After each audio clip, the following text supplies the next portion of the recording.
Eh bien salut à tous les amis, c'est Rudias. Donc aujourd'hui les gens on se retrouve pour une toute nouvelle vidéo sur ma chaîne YouTube. Donc aujourd'hui ça va être simple. Bref, aujourd'hui on se retrouve pour une toute nouvelle vidéo parce que j'ai fait un sondage. Genre j'ai demandé sur Instagram si vous êtes chaud qu'on fasse, on crée notre table pyrotechnicien ou pyrotechnique à l'ancienne. Genre à l'ancienne, genre il y a plusieurs types de de tables de tir. Et en fait, genre j'ai fait un sondage et je vais vous l'afficher là tout de suite. Plus de 75% des personnes ont répondu oui, ça peut être cool. Du coup, aujourd'hui, je vais vous présenter un peu ce que je vais utiliser pour créer cette table. Et puis ça se trouve dans un prochain... Comment on appelle ça? Dans une prochaine vidéo, on testera la table de tir si vous êtes chaud. Là, aujourd'hui, on va juste la créer. Voilà. Donc, je vais chercher le matériel et puis je vous montre tout ça. Voilà, à tout de suite.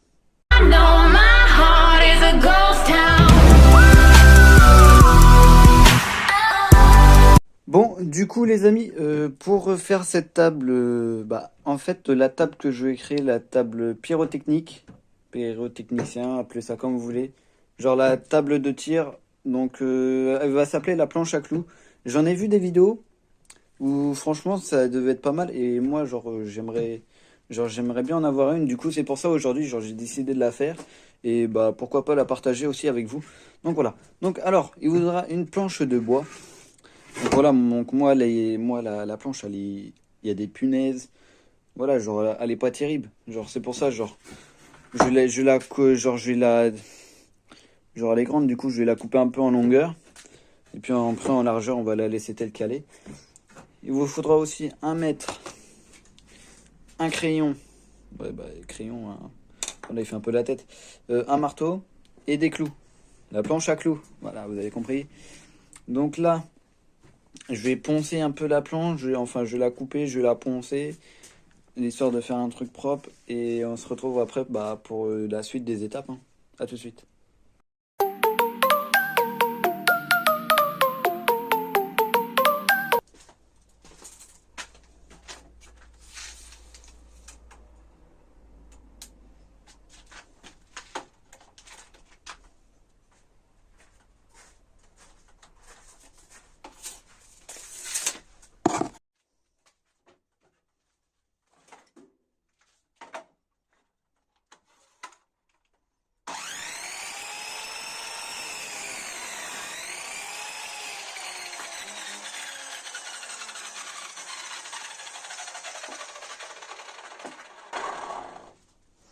La découpe, c'est good. Maintenant, l'étape du ponçage.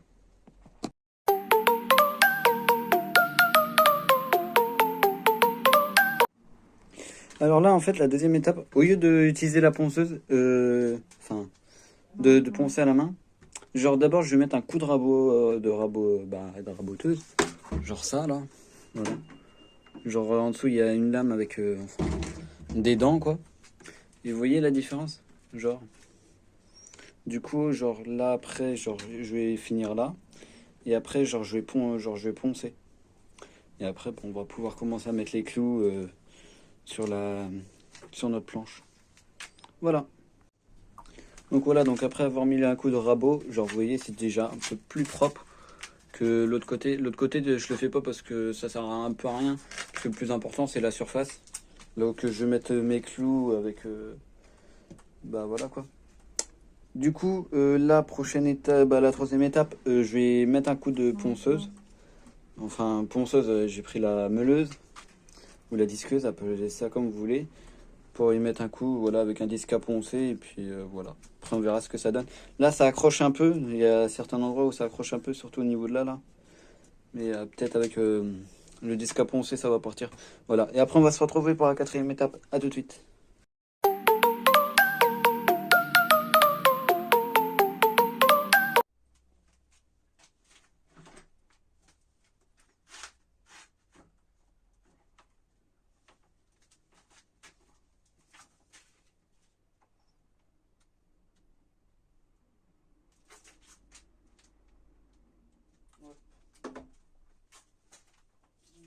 c'est good. Hop. Là.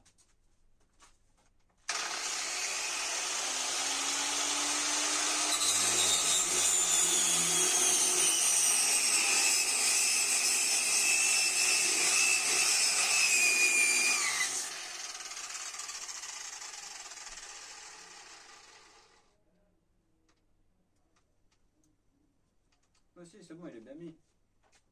J'avais un doute.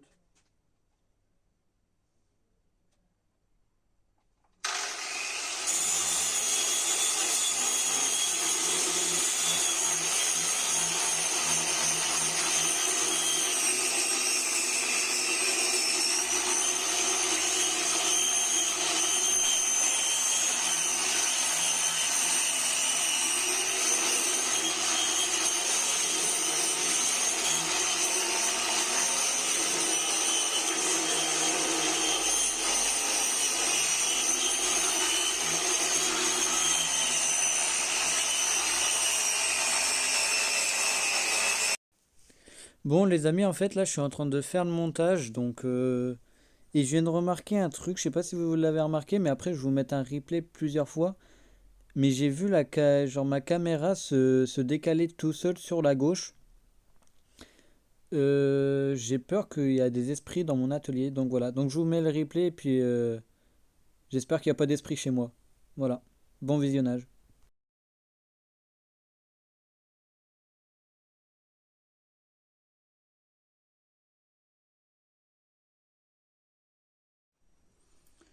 Bon les amis, je suis vraiment désolé de m'incruster en plein milieu de vidéo. Comme je vous l'ai dit, genre j'avais fait une synthèse vocale où j'avais dit que l'angle de la caméra elle avait bougé. Donc je viens pour vous rappeler de cela. Parce que vous pouvez me dire ouais ça se trouve c'est peut-être un de tes potes qui a bougé la caméra et tout. Pas du tout. À ce moment là quand je faisais cette vidéo j'étais tout seul. Et puis mes potes, j'ai eu une petite embrouille avec eux, voilà, rien de grave, vous inquiétez pas. Voilà. Donc à ce moment-là, il n'y avait personne chez moi. Oui, j'ai une tête de défoncé alors que je suis pas du tout défoncé. Je suis juste claqué de ma journée. Bref, je vais pas vous l'expliquer ma journée parce qu'on n'est pas là pour ça. Bref, comme vous aurez pu voir, genre en fait l'angle de la caméra, je sais pas pourquoi elle a bougé. C'est pas que je m'inquiète, mais un peu quand même parce que imagine s'il y a des esprits dans mon atelier. Voilà, mais bon. Jusqu'à là, il n'y a pas de bazar, il n'y a pas des tiroirs qui s'ouvrent tout seuls, il n'y a pas des portes qui s'ouvrent tout seuls, on n'entend pas des bruits, donc je sais pas. Comment l'angle de la caméra elle a bougé, ça je ne sais pas parce que ça ne peut pas être le vent.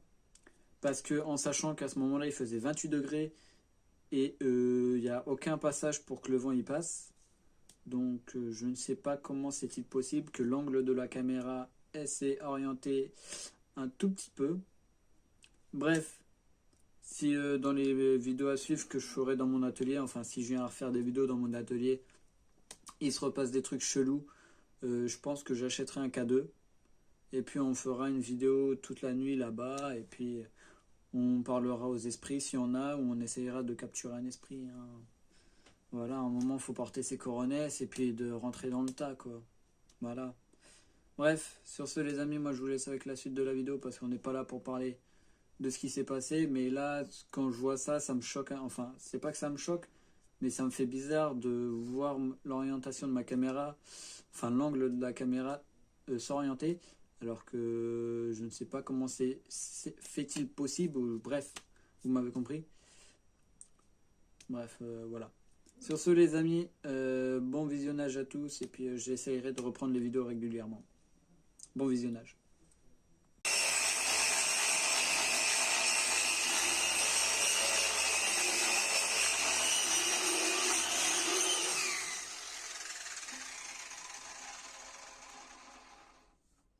Ah là les amis, là c'est déjà beaucoup mieux, c'est une surface lisse. Donc le coup de ponçage qui fait un petit peu son effet, ça passe crème.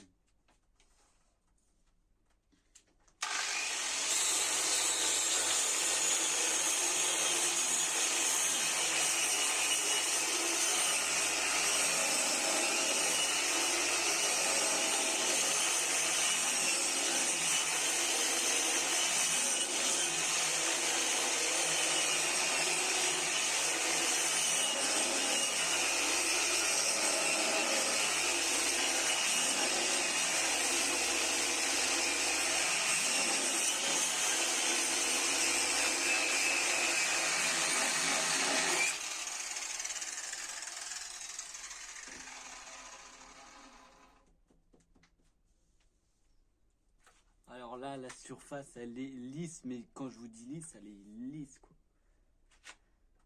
Genre, tu peux le caresser, lui faire des câlins, t'es sûr, t'auras aucune écharde. Voilà. Bon, après, on va se retrouver là-bas. Voilà, à tout de suite.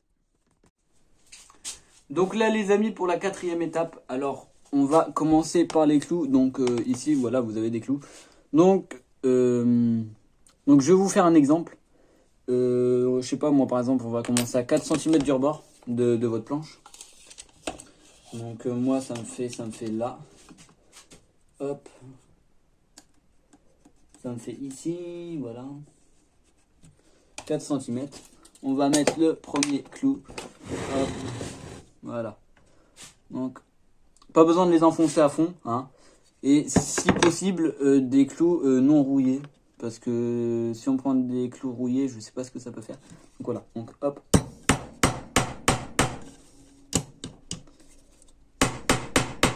Voilà. Donc l'histoire que ça soit bien enfoncé, que ça bouge pas, voilà quoi. Donc après, donc, vous allez prendre de votre premier clou au second clou, vous laissez 4 cm. 4 cm, donc moi je vais aller à 4,5 à peu près, hop, qui me fait là, hop là, qui me fait ici, voilà, hop, et après, entre vos deux clous, vous allez marquer, vous allez mettre un 1, voilà, pour la ligne numéro 1, donc voilà, donc je vais vous montrer ce que ça donne. Donc ça donne ça, on va pas trop voir parce que là en fait la planche est tellement bien lisse. Ou attendez, c'est peut-être mon truc qui est sale, mon objectif. Voilà, bref, en tout cas ici on a le 1, genre voilà, là on a le 1. Et ici genre on a la planche, les clous, 1 et 2. Donc voilà, donc ici genre c'est le bout. Donc là, ici genre ces deux là ça va être votre première ligne. Donc après, vous allez espacer, genre, je sais pas moi, de 5 cm. Vous allez mettre un autre clou ici et un autre clou là.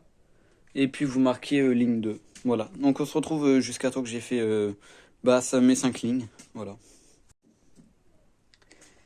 Et du coup, les amis, donc on a notre table de tir, notre planche à clous. Voilà, ça s'appelle comme ça, une planche à clous. Donc voilà. Donc ici, genre, en fait, j'ai pas tous espacé pareil. Genre, il y en a, genre, en fait, j'étais vite fait là. Ça se trouve, là, il y a 5, même pas, il y a 6, 7. Là, ici, il y a 6. Là, il y a 5. Là, il y a à peu près 7. Là, il y a peut-être pas, il y a, je sais pas, là, 6. Genre, vous voyez même la distance entre là et là, peut-être il y a 3,5. Là, il y a 3,5 aussi. Là, il y a 3. Genre, bref, j'en sais rien. Bref. Du coup, on a notre table. J'en ai vu qu'il y en a, genre, certains, genre ce côté-là, où il y a le numéro 1, ils mettaient un clou. Et genre, à la place du 1, ils mettaient un C pour commun. Du coup, genre, ils reliaient la ligne, sur l'inflammateur, le moins. Et le plus, il reliait sur genre tout type de clous qu'il y avait ici. Mais moi, j'ai préféré faire plus simple. Genre, mettre le moins ici, le plus là, le moins, le plus. Ou ça peut être le moins et le plus, ou le moins et le plus. Voilà, bref. Et après, genre, on va prendre deux tournevis comme ça. Soudés à l'étain, ou je sais plus quoi. Genre sur la languette de la pile. Pour après ça va envoyer du courant dans ici, genre ça va envoyer du courant ici et puis ça va faire partir genre ça va envoyer du courant à l'inflammateur et puis l'inflammateur va faire des étincelles et puis il va mettre le feu à la bombe. Du coup voilà, donc on a notre table de pyrotechnique, voilà. Et du coup on va voir dans un prochain épisode pour l'essayer. Faut juste que j'arrive à commander genre la pile de 9 volts parce que apparemment c'est conseillé une pile de 9 volts. Donc voilà. Donc, je vais commander tout ça, je vais essayer de trouver un petit feu d'artifice, enfin, genre que ce soit, il y a un feu d'artifice, un soleil, un pétard, une fontaine. Je vais essayer de trouver ça. C'est juste l'histoire pour vous montrer que quoi ça fonctionne bien et tout. Donc voilà. Donc j'espère que ça fonctionne bien et que sur YouTube ils disent pas, qu'ils disent pas de la merde. Mais c'est genre, j'ai vu ça dans les pyros, les rois du feu. Donc voilà, donc j'ai regardé les 15 parties et j'ai vu un moment utiliser la planche à clous à l'ancienne. Et du coup, bah, ça m'a donné l'idée de la faire. Du coup, voilà. Du coup, bah, je vais la mettre de côté. Et puis, en attendant que je commande, enfin, je commande tout le matériel qu'il faut pour l'essayer. Bah, voilà. Donc, sur ce, les amis, on se retrouve dans une prochaine vidéo. Mais attendez, je retourne la cam. Donc voilà les amis, on a fini avec notre petite table, notre planche à clous, notre table de pyrotechnique. Voilà, maintenant on n'a plus que faire tout péter, hein. À distance, bah oui parce que c'est pas fait pour allumer des feux d'artifice de près, mais allumer des feux d'artifice à distance. Du coup c'est ça qui est bien, t'as moins de risque d'allumer un feu d'artifice et qu'il te pète à la gueule, que de l'allumer à distance et que t'es loin du feu d'artifice et que t'as moins de danger quoi. Donc voilà, donc c'est beaucoup plus pratique on va dire. Donc voilà. Sur ce les amis, si vous avez aimé cette petite vidéo, n'hésitez pas à liker, commenter, à vous abonner. Et puis sur ce on se retrouve dans une prochaine vidéo. Est-ce que c'est pour un feu d'artifice que je crée moi-même, genre sur notre Crash'n de feu d'artifice, notre application de Crash'n. Voilà. Donc sur ce les amis, n'hésitez pas à me dire ce que vous en pensez de cette planche. Est-ce que vous pensez que ça va marcher ou pas? Bref, sur ce c'était Rudiaz, et puis moi je vous dis ciao tout le monde, à la prochaine, bisous.